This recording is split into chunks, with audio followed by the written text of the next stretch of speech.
Hi everybody, I'm Steve Bordner. I'm an alcoholic. Better already have those hands go fast. I talk fast. Hands of asbestos. Signers hate me. I'm ready for a nap. I don't know what you people are doing here. If I wasn't talking, I'd be taking a nap. This conference, it's alcoholic. Double everything. Speaker, meeting, dances. I haven't been to a full meeting yet. I got up. I went to the Intimacy and Love Al-Anon meeting. And let me tell you what the alcoholics did with that meeting the first time they saw it. We try to avoid intimacy and recovery as long as we can. I've gone 20 years and avoided it, thank God. I went down there. There were only two guys, me and another guy, that were down there without women. No, so that'll tell you how effective that conference was. Then I left there to come back to Robin's talk, right? And I had to leave her right in puberty, which was tough. Because she was dressed to kill when I had to go to the Al-Anon luncheon. Then I had to leave the Al-Anon luncheon in the middle of Al-Anon happening to go to my room to think about this for a minute. And then I'm here, and I don't know what I'm going to do about Mark and Wayne tonight. Wayne's feeling really bad because he's not on video. Actually, you are. There's a little beta cam. About 3 people can get around, and they're going to put you in the bar as a what not to do, scare the hell out of those drunks down there. Whoa, hey. No, listen, I don't know where you go. I haven't heard Mark tonight. I'll be here because there's food here with him, and and I'm very deeply spiritual when it comes to food. But Wayne and I have ended up being on the same platform for the last couple of conferences, and I just. He is my brother, and he just got a great story. So I don't know what you do, but this is, and you've been cheating. Marion's been cheating. You've been going to some other program. We know you're cheating on us. You've been cheating, all right. But you know what? If you're new, and Alcoholics Anonymous is the weirdest group in the world. Okay. I love it. I've loved it. I'm not a very interesting speaker. I don't have a very interesting drunkalogue. And I didn't hate AA when I came in. I loved it from the minute I've been here. But this is a bizarre organization. And newcomers, I just want to let you know it's a bizarre organization. And that was just demonstrated for you. This is an organization in which if you come in and get drunk, it says in our book, we have to go to the most sordid places on the face of the earth. We'll go down to downtown, wherever, to get you out of some lice-infested, hotel. If you rob a bank and don't drink, we'll ask you to speak at our conference. If you sleep with your wife's sister, we'll tell you you're getting better. We'll just love you no matter what, unless your cell phone goes off in a meeting. By God, then we're going to rip your heart right out of your bleeding chest. This is a group of people that left for a pack of cigarettes on Halloween, didn't come back to Valentine's, but if you forget to turn off your cell phone, you selfish, self-centered. Because you see, without alcohol, we're a little rigid. We like to think we're bohemian. That's when we're drinking. The flexible people are in Al-Anon, not in Alcoholics Anonymous. You don't think this is true? Just get on your picnic committee. Go to your picnic committee and say something like, I think we ought to move the tables over there this year. The room will get very quiet. Then the oldest of the old-timers will raise himself up to his 4'2" height in his walker and say, "We don't move the picnic tables at the Founders Group." Bill Wilson sat on that picnic table. Dr. Bob had a little potato salad over there. We don't move the tables. I was up in La Cañada speaking in a very adult meeting. Problem with LA meetings is when you're my age, you feel old. You come in here a young Turk and wind up Ward Cleaver. It's a very sad thing to happen to an alcoholic. And it's a very adult, older meeting. It's a very well-to-do area. And this woman was sitting down, they were giving out chips. And she was, 40, she had 29 days, right? She had 29 days, sweetheart of a lady. And they were giving out chips. And just her codependency got her.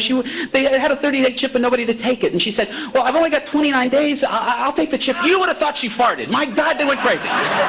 No, you can't take a chip way the time early. You'll die, and there'll be plagues and boils, and we'll all all goes, you take it 1 second early.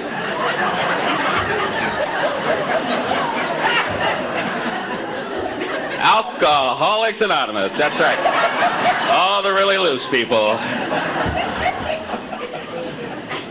I want to thank the committee for asking me to be here. Right now, they're not so sure. They're going, maybe we should have got that other guy.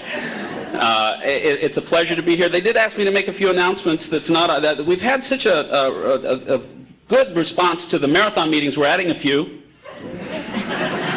Don't get ahead of me. Trust me. Of course, during the dance tonight, there will be the relationship workshop. That's in any male alcoholic's room.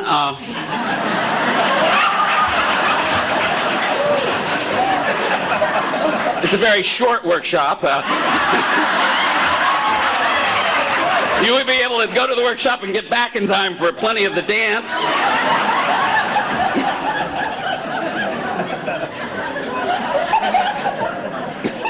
The women are relating just a little too heavily.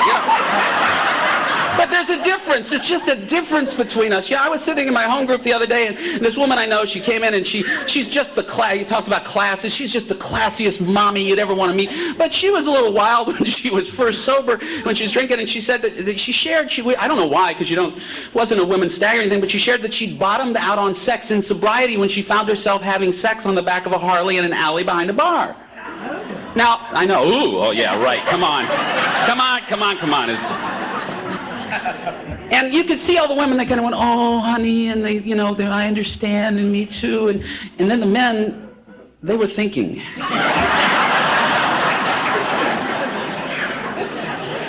I have a Suzuki. Anybody need to bottom out after the meeting? I could. Just a servant. Some of the other workshops they've added it's a 4-step workshop. It's called Is Lust Really a Character Defect? It will be presented by the Tuesday Night Men's Stag Group, Oil Rig 101 North Sea. And they have a little note here, female visitors always welcome. There's a 5th-step workshop. Does sharing in the dominant and submissive chat room count as a 5th step? Interesting question. And then there's a 6-step workshop. The only thing I'm entirely ready to do is be sponsored by a supermodel. So any of you that are interested in those, oh, God, I'm just so chock full. I'm so full. I mean, Bob's talk last night just spun my top. And I'll tell you, seriously, the sort of meditation on, because it's exactly, Bob talked about the exact nature of his wrongs were his arrogance. And for me, I sometimes think that God or Alcoholics Anonymous is like the elephant with the 10 blind people. You know that story where there's 10 blind people holding onto the elephant. And because they can't see the elephant, the one blind person that got the trunk thinks that the elephant's like a snake. And then the one blind person that thinks that has the leg thinks it's like a tree trunk. And for me, we come at such different directions sometimes to the same program. For me, the exact nature of my wrongs was I believed I was unlovable. And I understand where I got the message. I understand that it was an incorrect message, but it was the message. That I had to be perfect to get love. See, when I was new and I heard Normé, who was the first speaker I ever heard, I would not have felt entitled to go up and say thank you. I would not have felt entitled to go up to him and say, can I have a cup of coffee with you? See, that's where I came from. And I just want to say, after I speak, there's nothing more useless at a conference than a speaker has spoken. So, because I know what you guys are doing. All right, now next.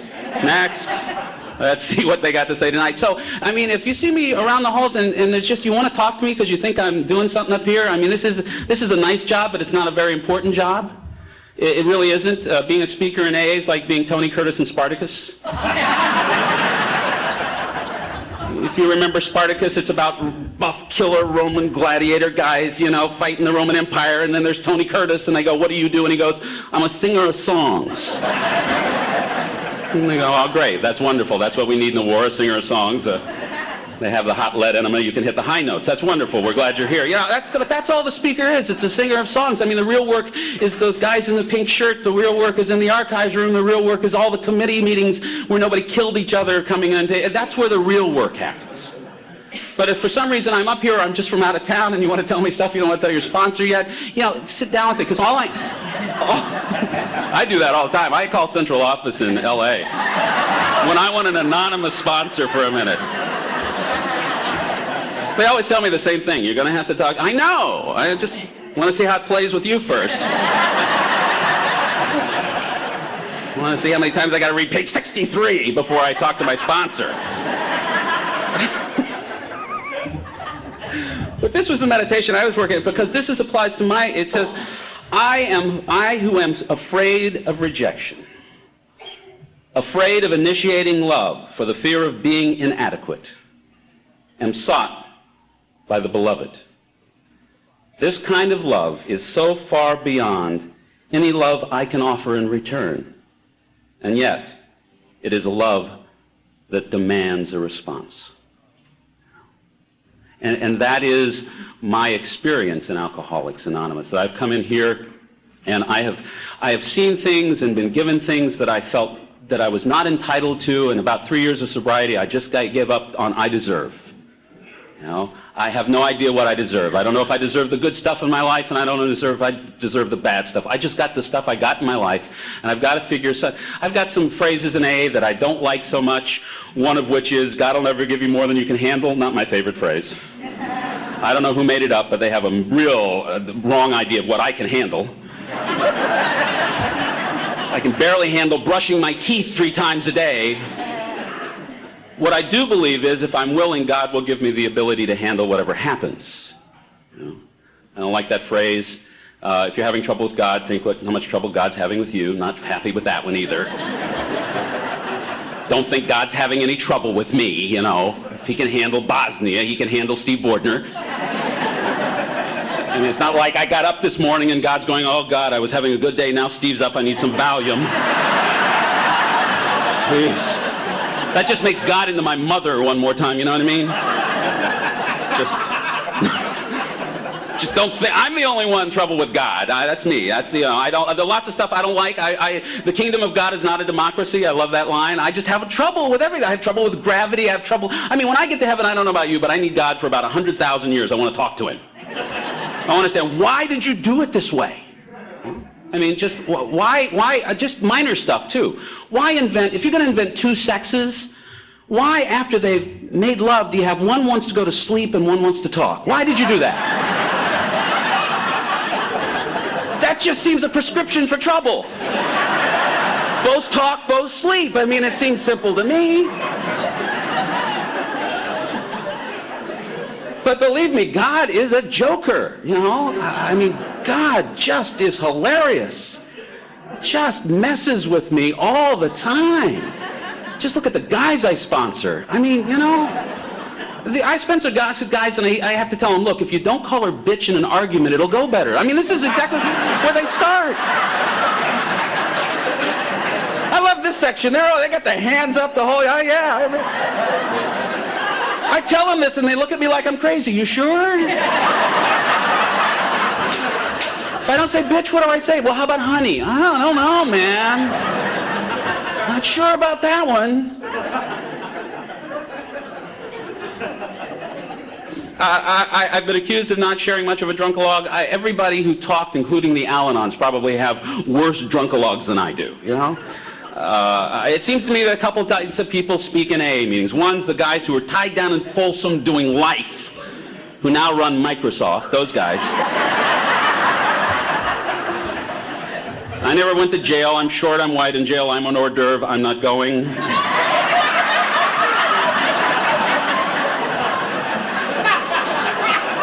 We'll have him before lunch. All right, gather right to the weight room. And then there seems to be these guys that wake up in Reno with $100,000 in a suitcase and 12 hookers in the room, and that didn't happen either. Yet. So, I just drank myself. Don't get me wrong. I drank suicidally. I'm the last. You look at my family. I come from a family of alcoholics. I'm the very last person you would think would get sober. Right? I drank suicidally. But I drank alone for the most part. I sat in my chair.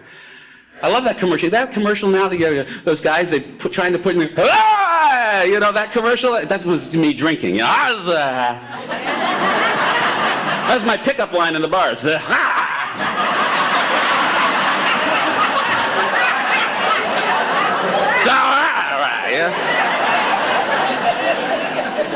I didn't do well in the bars.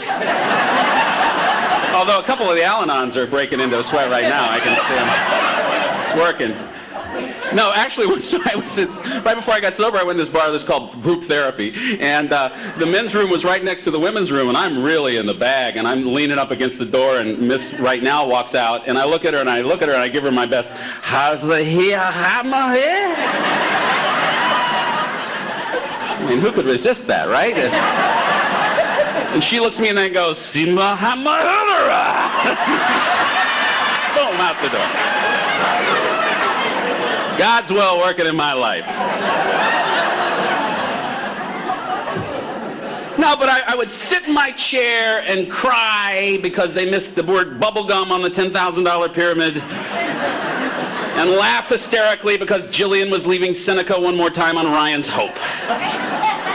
Then watch some Twilight marathons. Yeah, mine's a favorite of them when they capture the devil. I like that one. So, you know, and that was it. That's that one gray, miserable day after the other. And I think when we take away all the chartering of the planes and all the supermodels and all the stuff, that's really what happens to all of us when we drink. Just sitting in a chair, trying to feel, and Daryl said it last night, trying to feel whole again. So you see, that's what alcohol does for me. I do feel separated, and I'm of the opinion that part of the separation isn't alcoholism. It's part just of the human condition.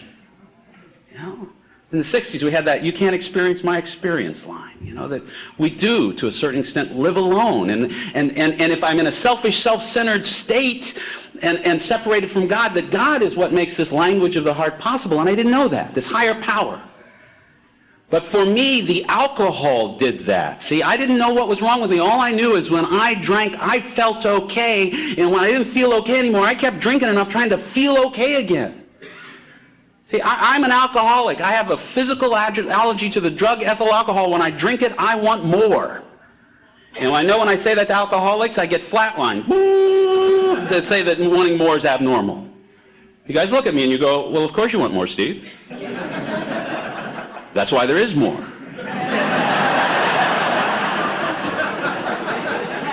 If there's no more, we'll go get some more. You know? I mean, I joke about this. It's true. I got addicted to antique shops in sobriety. I found in antique shops a thing that's very strange. It's called a shot glass. Do you guys know about these? Shot glasses? Let me explain the concept of a shot glass to you. A shot glass is what a non-alcoholic uses to make sure they don't get too much alcohol in their drink.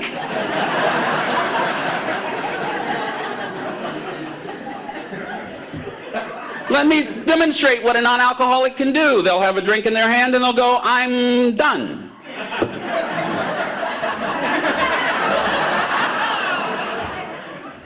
For those of you on tape, the very attractive speaker walked away from the glass. They do. They walk away from the car, right? Not us. We're sitting there, I'm done.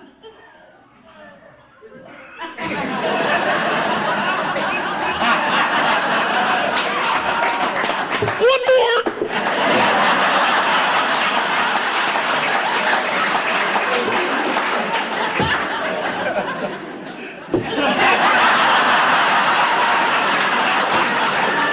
Hey, my kind of girl. That's my kind of girl. I like Sacramento, yeah. See, but me, I take 2, 4, 12, 13 ounces of ethyl alcohol. I drink them. They hit my stomach. The sun rises. Paralyzes my legs. goes up my chest, flushes my face, goes out my fingers, and every pore in my body goes, ah.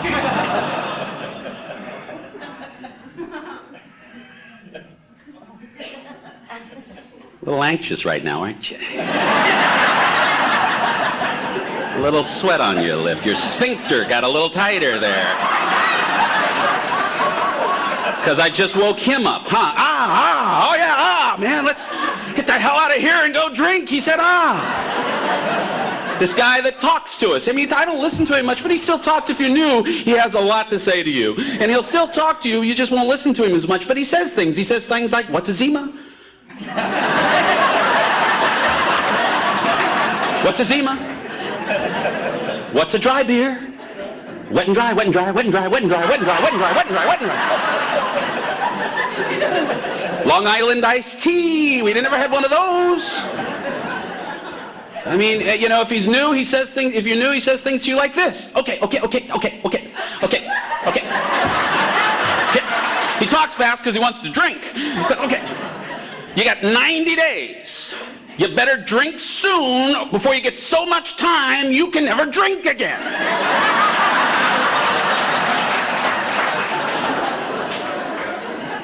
Let's have a non-alcoholic beer.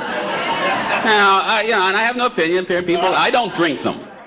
I don't drink them because for me to drink a non-alcoholic beer is for me to go to the house of prostitution and listen to the piano player. It ain't gonna happen. I'm gonna tell myself that's why I'm going. I'm just going for the Bach, the Mozart. I'll get a room. Now when you get a Lola, he talks to you like me. He talks to you, you're a very good guy. I was in a meeting, it was called the Musicians Meeting. Very cool meeting. This was years ago. I had like 9 years. The highest cake that night was 5 years. You would think if you're in a room where somebody has 5 years and you're pretty good, wow, I had more time, not arrogantly so, but I had more time than the longest cake in the room. Not in alcoholism. No. They had 5 years. You're still here 8 years later. You're really sick. All the healthy people have stopped going to meetings. See, he wants to get me back home by myself, alone, watching the television. Then he can say things to me like, you're a very good person, you're a very good person. You can have one drink, just one drink. You can have just one drink, you can have one. Let's just have one. Let's just have one drink. One, come on, one.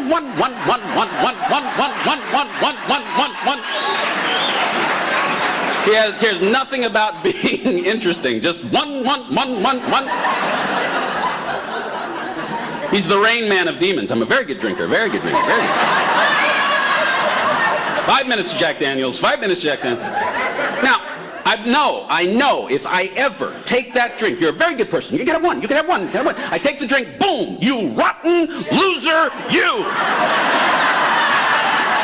You just threw away 20 years of sobriety. You might as well drink your miserable self to death. If I could ever get him in front of me, I'd go, you're not consistent. So we don't care. Our job's to kill you. We hate you. So why do you talk to us rather than your sponsor?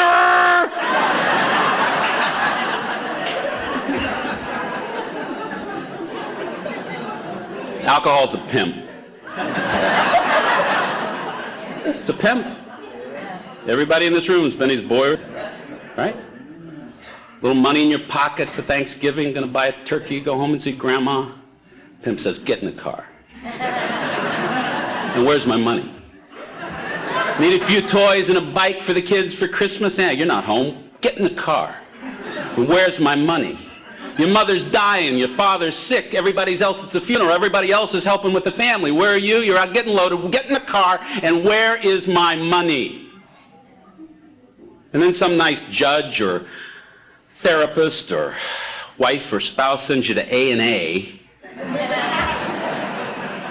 and the pimp becomes Barry White. I really love you, baby. I'm not going to be bad to you, baby. I love you so much. They don't like you there today, baby. I love you, you know. So you take the drink, and it's get in the car, and where's my money? See, I know one thing. I don't know what's going to happen to me in sobriety. If I drink today, I can predict with absolute certainty what will happen to my life. I can't tell you how long it'll take, but I know what will happen. There are no surprises if I drink. What I can't predict is what's going to happen to me if I stay sober. That's where all the surprises, that's where all the miracles, that's where all the magic is today. It's just it doesn't work as fast as alcohol. It's been a very strange year. I want to tell you a couple of stories, and Bob was talking about last night, a couple of people who died. And one guy was the sweetest. It was the first time in 20 years I've gone to an AA memorial full of people for a guy that never really made it. Most of the memorials I've gone to have been for guys who've had a long time, and sometimes even if they go out. And they had a long time. This guy never had more than 90 days. And you should have seen the people at his memorial, and he was a very, very special person. I mean, I believe all people are special. There's no such thing as a boring person. It's my ability to appreciate people. That's the only problem.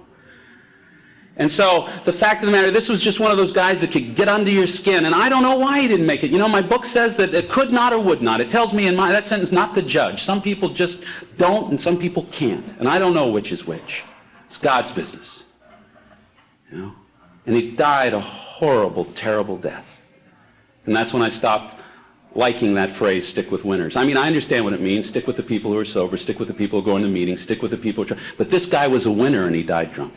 Because he kept showing up in Alcoholics Anonymous meetings trying to get it, trying to get it, trying to get it. And I don't know, if he'd had one more, he would have got it. But in my book, he was a winner. And then there was another friend of mine, Jay, and Jay had a long time, and Jay had some back trouble, he needed to take some medication, and but then he took a drink, and I don't know how that worked. He just did, and he came back and he couldn't get it. And Jay had started workshops, and they found him in an apartment. He killed the woman he was with, and then he'd committed suicide. Could be me. What a horrible... I think about him sometimes, and I think about what the last few minutes of his life must have been like.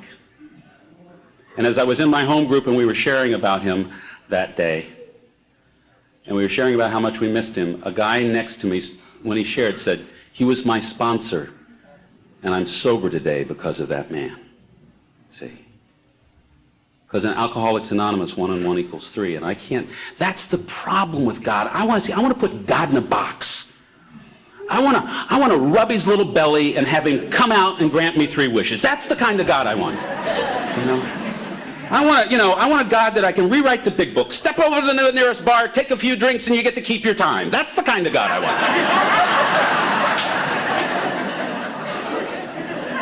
I'm not kind of God praying only for every damn thing I want and getting it.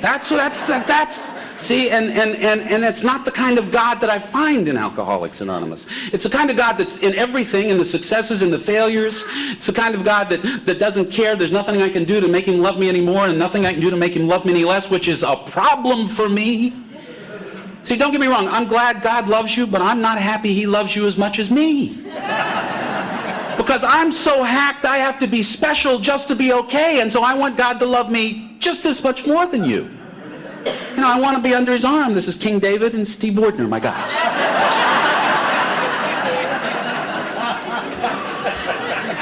That would just make me okay with you, see? But what that does is it takes all the performance out of it. But what does that mean? See, I always want to be Hamlet, and sometimes that means God wants me to be the spear carrier. I love doing this, but sometimes that means I'm also the scroll guy in my meeting. I waited till they got rid of that circumcision rule, but I'm the scroll guy. I put the scrolls up because that's the kind. And somebody said, "Well, that's a newcomer commitment." They're going to have to fight me for it. I want to just be a worker among worker, a friend among friends. And when you get time, when you start doing this, all of a sudden somebody thinks you know something just because of this. And for me, just to be, excuse the profanity, average. Ordinary is a spiritual gift because I will separate myself out from you again. I will have an agenda. I know that, and I turned my will and my life over to the care. I told you, I just got out of the 3 years, and it's not like something that stays constant, but I stopped trying to decide whether I deserve stuff. It just happens. That doesn't mean I don't try to be responsible. That doesn't mean I don't try to learn from my mistakes. But I'll tell you, in my opinion, the hardest step in the program is not 4, 6. 6. Entirely ready. Huh? Now, the first problem with that is when I came in here, what you call character defects were my life goals. So we have to have a whole change of idea. It's that repent thing of looking at it a different way. But then it's like it's entirely ready. And that 6th step, Bill says, the old catechism, what's the purpose of life? To know God and enjoy Him forever. And Bill kind of puts it a different way. He says, what's the purpose of life? To grow like our Creator, which is to be perfect, and yet acknowledge that we'll never be perfect. Now, I don't know about you, I don't like that. I like black, white, right, wrong, no gray.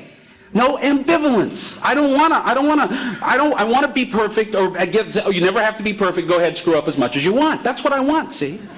And yet there's this bind in here. I never get to decide when I'm done, and yet I can't go away. And I know I have an agenda, and I know I have an agenda because I've watched too many people in AA have an agenda. I have a lovely, sweet friend, one of the most talented people that you ever want to meet, and one of her agendas was if she stayed sober and worked the program, she was going to be successful in her career, and she just wasn't. So she took a drink. And she's not back. I know I have an agenda. When this happens, if this happens, if I work the steps, I'm going to get better is one of my agendas. Now, it says I may have to contain myself with patient progress, but it also says, relieve me of these character defects, the ones that stand in the way of working with you and others, not the ones you want me to keep. And I have come to believe that sometimes He lets me keep them, even though I'm willing to have them removed. See, but my agenda is if I'm willing and doing it, you're going to take them. He goes, no. I like you with that one. Not hurting anybody, and it keeps you tied to me. Now, I'm not very big. Really, that's what he says, It keeps you tied to me. Because, listen, this is my agenda, folks. What I want to do is get good enough so I can get away from you. I'm trying to buy my way out of having to deal with you, okay? I want to be able to say, see, I've done this, and this. Now leave me alone. Then go home and be very lonely. Turn off my answering machine and resent you for not calling.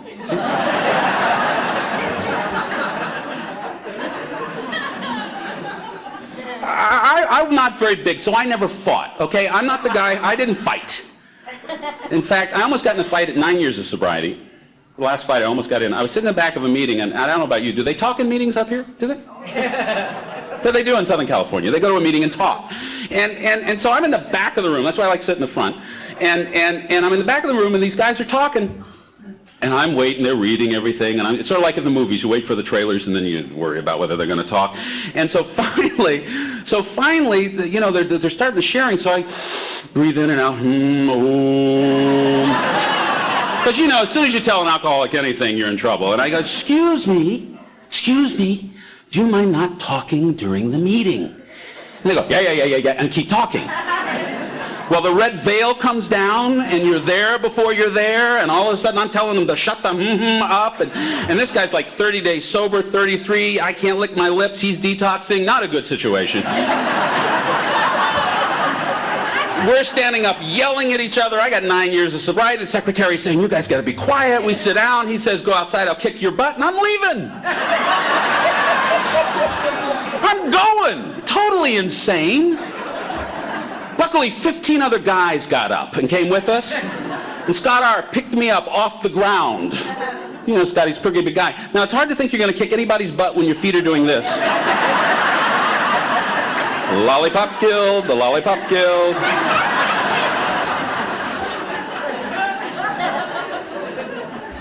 He went, walk away. And like sanity returned, I realized I didn't want to fight this guy. I didn't want him to hurt me. I didn't want to hurt him. I didn't want to get kicked out of my home group for 6 weeks for a fight. I walked away.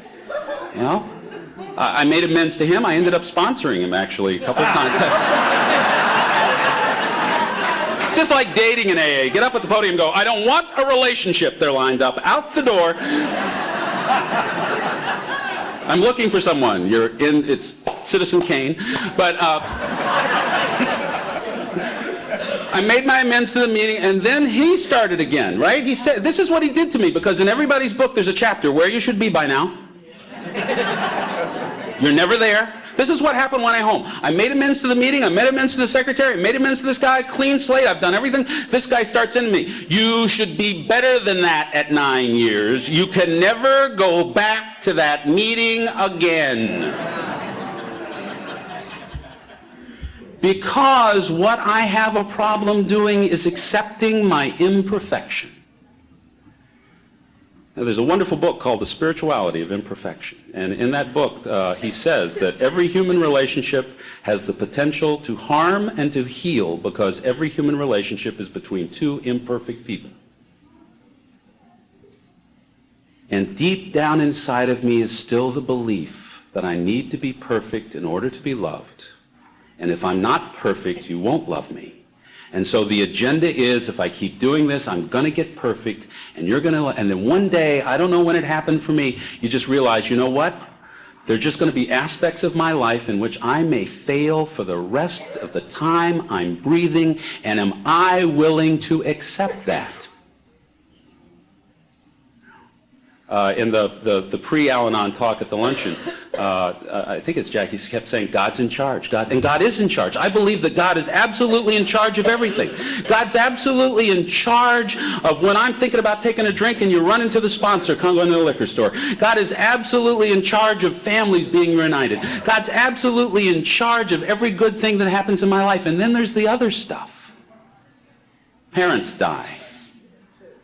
A couple conferences I spoke at, every conference I spoke at, one of the primary speakers had lost a child in recovery. I believe God's in charge when a plane's upside down and going into the ocean. You know, there's a story, it's about two rabbis and they're coming home because at that time, this is an old Russian story, they would travel the circuit. And they're coming home, and as they come home to their village, the Cossacks are attacking their village. And they're sitting on this hill watching everything and everyone they love be slaughtered. And one of the rabbis falls to his knees and says, "Oh, that I were God." Another rabbi says, "Why? Would you stop it?" He says, "No. Then I would understand." What I've had to come to accept in my sobriety is God has revealed himself, and God is a mystery, and I don't get to know it all. I mean, like I said, when I get to heaven, I got a lot of questions. A lot of questions. But what you have given me is the acceptance that to whatever appearances, I think Bill Wilson wrote something, whatever appearance to the contrary, somehow, even as horrific as it may seem, there is a higher power that is somehow making this all come out for the good. And what I know in my own life is all the failures, and this is the weird thing, this is a very strange program, Alcoholics Anonymous. But come on, folks, it's a weird place we're at, right? I mean, the first thing they tell you is you're not a bad person trying to get good, you're a sick person trying to get well. Lie. Lie. It's a lie. I mean, come on, we lie to newcomers all the time in here. Newcomers, we lie, okay? We lie. They tell you they never heard a lie in AA. That's a big lie, okay? I lie to newcomers every second I can if I think it'll keep them sober. They call me up and go, "You didn't lie, me. And I go, read page 2.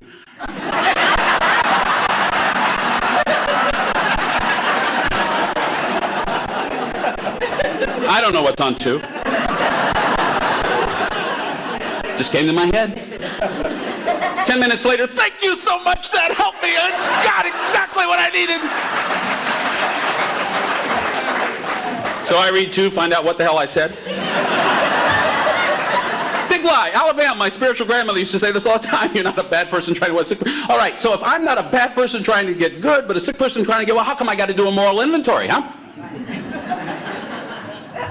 Huh? Last time I looked, heart patients weren't doing moral inventories. No. Last time I looked, people with sugar diabetes weren't going, "Hey, Fred, when you were out of town, I slept with Ethel. I'm not doing it no more." No. Alcoholics got to do moral inventories. Because, you see, me becoming an alcoholic I believe I came from an alcoholic home. It's in my genetic makeup. I don't think I could have missed it. Some of you had to work a little harder. Right? just very, very forgiving disease when it comes to that. You know, you don't have to have the genetic makeup. But you know what? No moral issue to it, but what I do when I'm drinking does. If I drive drunk and take your grandmother out in a crosswalk because I need another drink, that's a moral act. See? And when I came here, I didn't know what was wrong with me. And what's the problem is now, you guys have told me what was wrong with me. You have taught me that if I drink, people get hurt. Not just me, other people get hurt. And so I am responsible for treating this thing you've taught me that I have. And I don't think the disease concept was ever intended to get me out of taking responsibility for treating what's wrong with me. You know? A few people agree with that. What do you say? Disease concept, more? I don't know. I lost it. You never underestimate the... We're not the most intelligent organization here either. You know, we're basic. We're real basic do stuff, empty ashtrays. A friend of mine was at a meeting one time, and a well-known speaker was sharing and said that a couple of beers did more for him than Nietzsche ever did. And swear to God, the people in front of her turned and one said, "What's a Nietzsche?" And the other one said, "I don't know. I think it's a kind of sex." So, yeah. This is not an academic organization. Now, come on, the most close thing we got to academics is Joe and Charlie from Arkansas, so, you know, how lame is that? You know, that's great.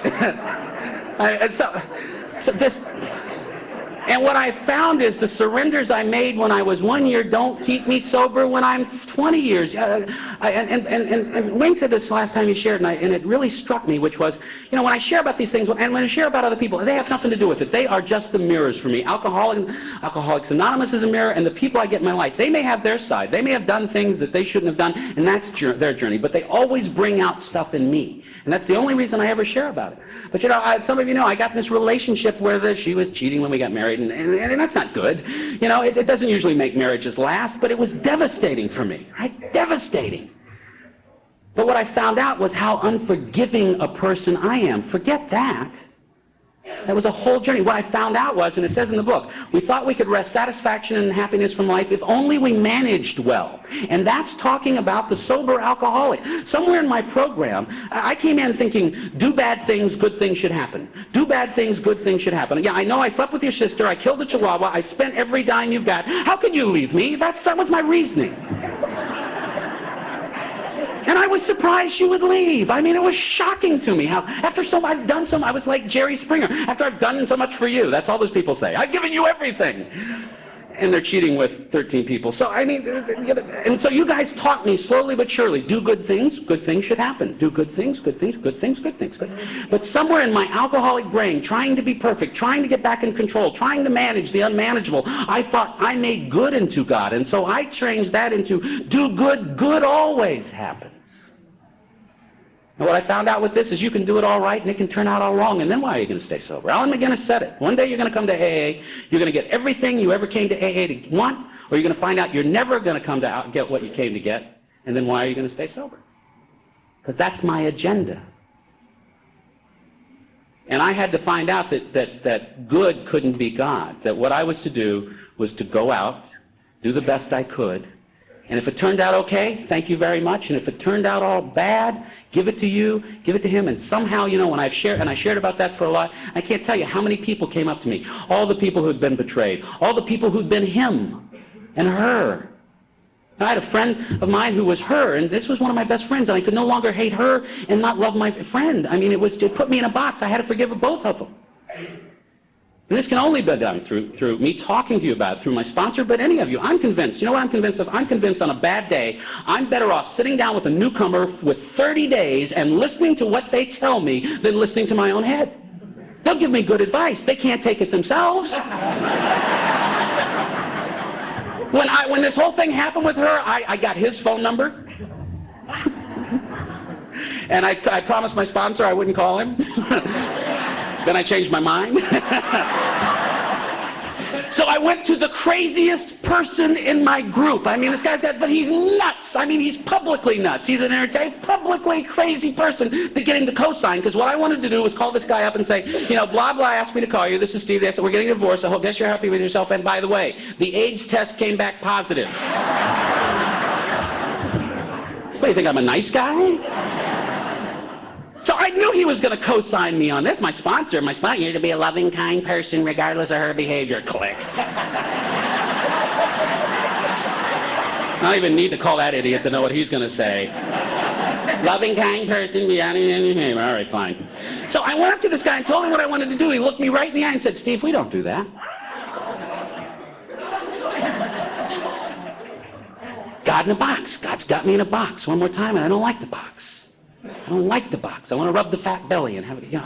Most of the grandparents and mothers and grandfathers that I know in an AA have passed away. I don't like that. I don't like death. I'm not happy about it. I miss Alabama. But what I've learned here is that life breaks your heart. It's just going to break your heart. It's supposed to.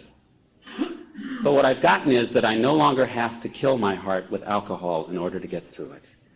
That if I'm willing to go, it's your game, not mine. If I'm willing to share with you, if I'm willing to set in meetings, whatever it is that happens, eventually, Rusty, who is an Al-Anon that I heard speak up in Oregon a couple of years ago, and she's got an amazing story. And in her sobriety, her recovery, two of her sons committed suicide with alcohol and drugs. And then her daughter came to her and told her that her husband, who was a member of our program, had been molesting her for years. And then when the husband was dying, the daughter said, I've got to go see my dad. Will you come with me?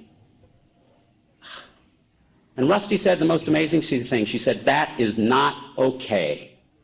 That will never be okay. But I can be okay. See? And to me, that's the miracle of Alcoholics Anonymous, that what you've taught me, if I will hang on and not take a drink and not cop out and keep doing the things I'm doing and showing up at a meeting when I don't want to show up and talk to one more newcomer and just do it one more time and one more day and one more lap, it might not be all right, but it can be okay. I can be okay in a world that is not okay. What a gift. What a gift from a bunch of drunks who came here with no living skills. It is an amazing program to me. If you're new, I just want to say I think God's got us in a double bind. I believe you will work the 12 steps of Alcoholics Anonymous, or you will work the 12 steps of alcoholism, but what you will do is you will work a 12-step program. It's called a double bind. God wins, which is what a surprise. See, because I'm always surprised God wins. I think, all I can make is caca, he can make butterflies, but I think I'm going to out-manipulate him. What's that behind your hand, Steve? Nothing. See, nothing right here, Dad, nothing. And I have this problem, and this is my problem. I come from an alcoholic home. I'm not blaming anybody. They were very good people. It's just the truth, and it had something to do with my alcoholism. Apple trees make apples. Come on. Somehow we want to suspend this rule for alcoholic homes. No, it had nothing to do. I understand people who say, I had no alcohol in my family, became an alcoholic. And I understand people like me, came from an alcoholic family, had something to do. Not everybody, but some of us. The ones I don't understand, yeah, all drunks, but had nothing to do with me. Okay. Guess apple trees makes oranges sometimes. I don't know, Just a weird logic, because we're not going to blame anybody, which is good for us. I don't want to blame anybody. I'm just saying this is the facts of my life. And they no more wanted to be alcoholic than I did. Mother was a lovely, wonderful woman when she was sober. Now, the fact of the matter is my dad was the non-alcoholic without a program, and he never protected me. Wonderful guy. I love my father, retired sergeant major, best guy I ever knew. But he just didn't know what to do with alcoholism. And so for me, my idea of God when I came in here wasn't somebody looking to punish me, was somebody who just didn't care very much. So when you ask me to turn my will and my life over and to abandon myself, and for me, abandonment is you're 5 years old, you're on the side of the pool, your parents in the water saying jump and you're in midair. That's abandonment. Bill Wilson uses the word twice. Author uses the word twice, it's pretty important. Now, if it's the drunk, you may be 5, but you're not jumping. Because they're down there, go ahead, jump, I'll catch you. But the co-alcoholic looks pretty good compared to that, And so you're in midair and they go, oh, but I got to take care of your mother. Plash. So I just had, and so when you asked me to turn my will and my life over to care, it was just like, but nobody will be there. And of course, what I did was a 4th step and then a 5th step, and I did what the book said. Today, I've got to tell you, I've got a God that I know is there every second, a God that is obsessed with me, a God that thinks more about me than I think about myself. What a great deal. I don't want one of those gods that's way out there. I want one that's like Steve Bordner. There he is. Yeah. A friend of mine, Kenny, says this. It's his line, so I give him credit. But he says, right now, God's sitting somewhere with his wallet, and he's got your picture right there going, see this? This is my favorite child right here, this one. Oh, isn't that cute? Let's have a group hug, okay?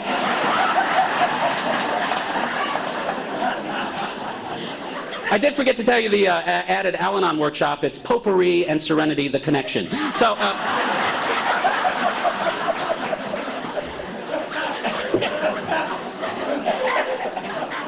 But this God is a joker. I'm going to finish because God never does. See, this is the problem. I just am confused. I know now that I have no idea what God's will is most of the time. I know don't steal, don't lie, those basics. But when it comes to the subtle stuff, a couple of years ago, so some people had asked me to come up and speak up here. And they called me and they said, hey, Steve, we heard your tape. We'd like it. And this is a very nice thing to have. You know, I still go, you got the right number? And they go, we have two conferences. One is in Fresno and the other's in Monterey. And we want you to speak in Fresno.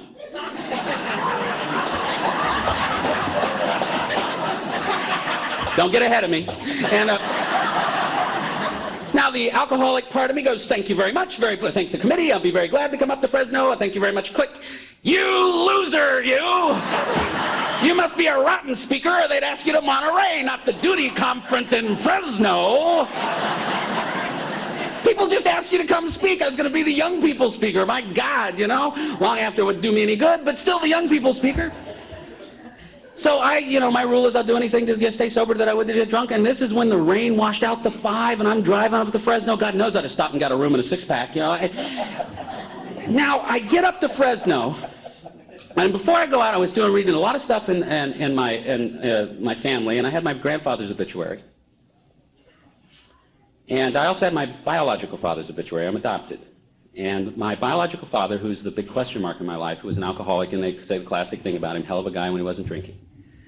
In 1965, had fallen asleep in a chair, passed out in a chair with a cigarette, and burned himself to death in Paler, California. And the ambulance took him to the Fresno hospital to die, a city I'd never been in before, where I was going to go out and almost 30 years to the day speak about what happened to his son when the light of recovery came into his room. But I wanted to go to Monterey. And God's will is always Fresno.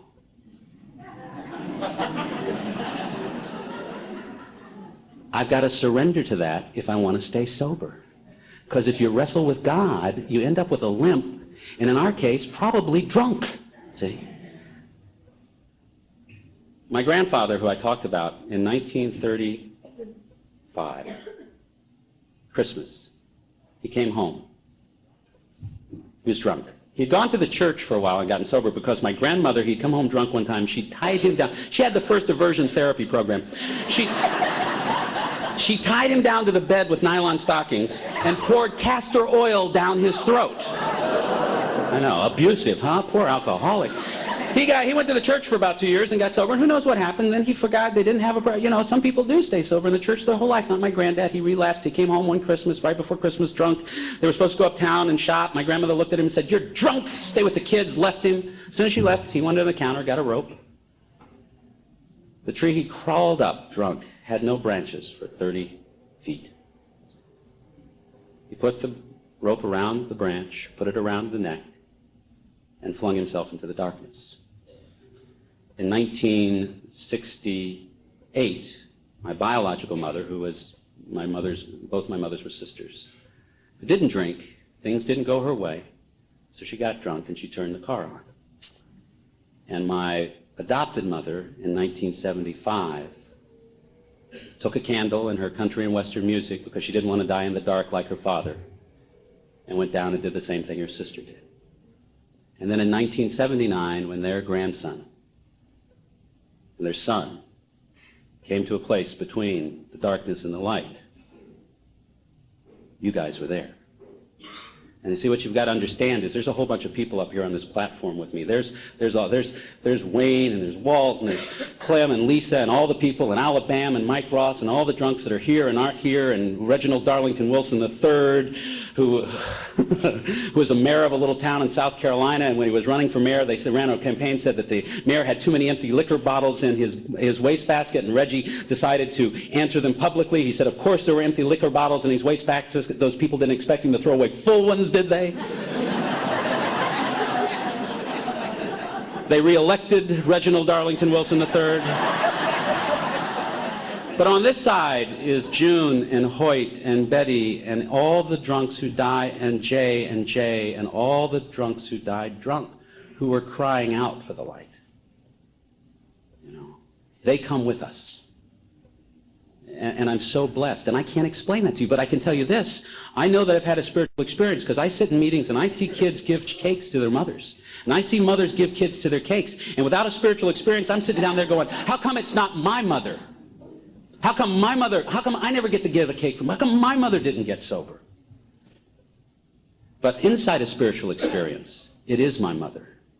Your mothers are my mothers. Your fathers. I've heard fathers who got sober and found abandoned children. That's my father who I've never met.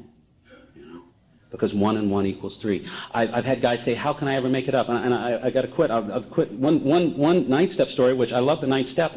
My dad, when he died, he was going through strokes. I was about a year sober, and my dad was the greatest man I've ever known. And when he became a baby, sometimes God blesses us, I believe, to do for our parents what they did for us, to care for them the same way when we were infants, we get to care for them, and I couldn't handle it.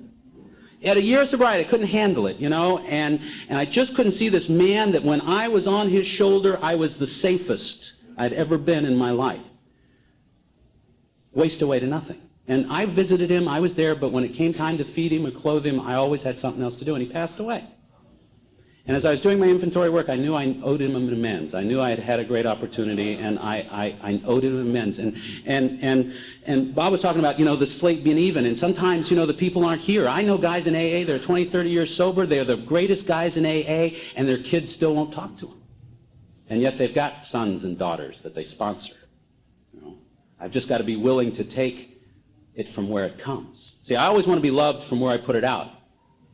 I love Wayne, so I want Wayne to love me back. And forget, well, no, Clem's going to love you. No, I want Wayne to love me. I don't care. I don't want Clem's love. I want Wayne. God goes, you get to take the love from Clem. I'm not codependent, just blow yourself up. I don't care. Don't need an Al-Anon meeting. Clem's going to love you, or you can blow up. What do you want? Because Wayne ain't available. Wayne is speaking tonight. He's pissed off about the video, so he's not available. Clem's available. And so, no, but I want Wayne. See,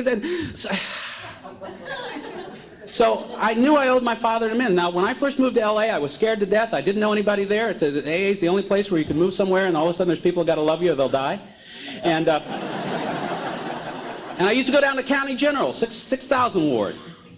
And now I've got a very queasy stomach. If I come to your house and have to do some stuff in your bathroom, the water's running, I'm just very private about that stuff for a guy from the 60s. And for a guy that was, during the Quaalude period, still tied up in the morning, that's just another thing. Just some things are private. And all of a sudden I'm in this guy's room, and he needs to get on the pot, and I'm getting him on the pot, and there's a nurse, and we're taking care of his business, and he's back in the bed, and I'm in the hall, and it hits me. My God, he even looked like my father. And 1 and 1 equals 3. See, I don't know. My dad was gone. I couldn't do it face to face, but I guess he and my father and God just knew I needed to do it, so doggone bad they gave me somebody to do it with. Felt just hang on when it seems like, see, sometimes my mind goes, all the good times are gone in AA. The golden period is gone, and now, but it's not. It's every day if I'm willing to sign up for it. I've just got to remember that God doesn't work the way I think he should, and I've got an agenda, and when the agenda finally comes down to God's way or my way, it's going to be the highway if I'm not willing to surrender one more time. And that 6th step keeps me here, because I have never been entirely, don't expect to ever be entirely, and yet I have to stay here to try to work towards entirely. I had a woman come up to me, she had 5 years sober. She said, Steve, I've got 5 years, I've got the house, the guy, the job. I don't think I'm going to ever drink again. I've got everything I ever wanted. Why should I keep coming back to AA? Well, let's not get too heavy, like we never thought of that. I mean, if you like everybody in AA, you're not going to enough meetings, and if you haven't ever thought, do I really want to go to this stuff anymore? It's crossed my mind, the silent news, in my head. Do we really, and I looked at her and I said, the only reason I can tell you is because you can't be sure any other woman with 5 years will be there. See, when I got sober, some guy with 20 years was in the meeting going, Kojak tonight or AA? Kojak, AA, Kojak, AA. And he went, AA. See, and when I sit home going, friends, AA, friends, AA. Sometimes I got to go AA because I can't be sure another guy with 20 years is going to be there. And that's the debt I pay upline, not downline. And when I come, it's like that thing of separation. I can be separated and not know it. And last night, I don't know about you, I was just so connected. And I've been so connected. There's this line in the Bible. It says we're like people who look in a mirror. And once we go away from the mirror, we forget what we look like. And that's what happens to me. Once I come to AA and you guys reflect back to you, we're just glad to see you, Steve. And once I go away, I'm going, well, nobody likes me, and I'm not, and you know, and there's guys with 30 days that know more people than I do in AA, and they've heard my story, and nobody wants me to talk. And you know, and it's like I got to come back all the time because I can't hold on to it. And I'm very grateful for that because I would like to be alone, and you people make it impossible for me to be alone. You know? And every good, kind, loving thing I have in my life is a direct result of coming in here bankrupt with nothing. I haven't been close to a drink in almost 20 years, and the only reason I can say that is I was done. I was absolutely hopeless, wrung out, beaten to a pulp. And I came here, and the lights went on the very first meeting, and I have never, ever been able to deny that the light was here. I haven't liked the light. I haven't wanted to be in the light. I wanted to go back in the dark. But I haven't never been able to deny that the light was here. But I know that there are people in this room that are going to die drunk. People that are sober. Abby had it. Hank had it. You know?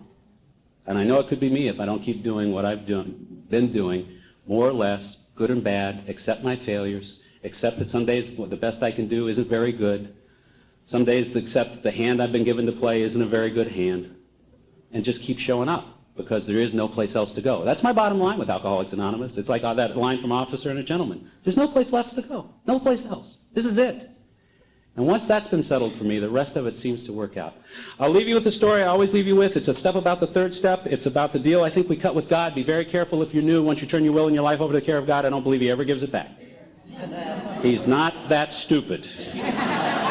Once he looks at what I did with it when I was in charge, he ain't giving it back to me. So, drunk's going home, he's sick, he's hurt, he's hung out, he's been on a tear, and he runs into God, and God's got something in his hands. And the drunk goes, what's that? And God goes, this.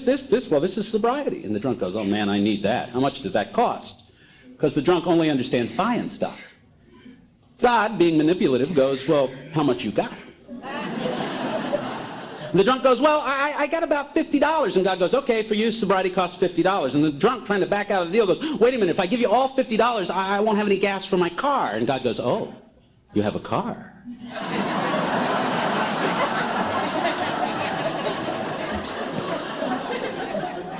Sorry, sobriety's going to cost you your car. He says, wait a minute, if I give you my car, how will I get to my job? God goes, you've got a job? My God, sobriety's going to cost you your job. He says, wait a minute, if I give you my job, how am I going to pay for my house? He says, a home? You have a home? Your list is completely out of date. Here, I thought you were in the cardboard box down by the railroad tracks, down there in historical Sacramento down there.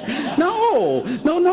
Sobriety costs you your house. He says, wait a minute, what about my wife and my kids? A family. You have a family. Well, sobriety's going to cost you your family. And he goes, what if I give you all that? What good is my life? God goes, that's right. Sobriety's going to cost you your life. And the drunk, because he's just at that magic moment of surrender, is willing to give his daddy his money and his car and his house and his job and his wife and his kids. Gives his father his life. His daddy gives him sobriety, and then he looks him deep in the eye and he says, all right, I'm going to give you your money back, but it's not your money anymore, it's my money, but you're going to spend it for me. Give your car back. It's not your car anymore, it's my car. You know what? I want you to have some people capable of throwing up in that car. You know, I may give you a Mercedes, you Scotch Guard it, do whatever you want to, but if you've got a car too good to throw up in, you've got a car too good for a sober alcoholic, because it's not your car, it's my car, but you're going to drive it for me. I'm going to give you your job back, but it's not about being anything or doing anything other than being something like me with the people you work with, because it's not your job, it's my job. You're going to work it for me. I'm going to give you your house back. It's not your house anymore, it's my home, but you're going to live in it for me. I'm going to give you your wife and your kids back. They're not your family anymore, they're my family, but you're going to take care of them for me. I'm going to give you your life back. It's never your life ever again, it's my life. But you're going to live it for me. That's the deal I believe that a loving God cuts with every bankrupt alcoholic in this room. You know? And if I keep remembering it doesn't belong to me, I threw it away, I died, I'm dead. And dead people don't have problems. They don't have relationship problems, they don't have money problems, they're just dead. And I am dead and was given a new life in Alcoholics Anonymous, and my only job is to keep coming back, try to do the best I can, and give what I've got away. I don't think I have to worry about anything other than a happy road of destiny. Thank you for letting me share.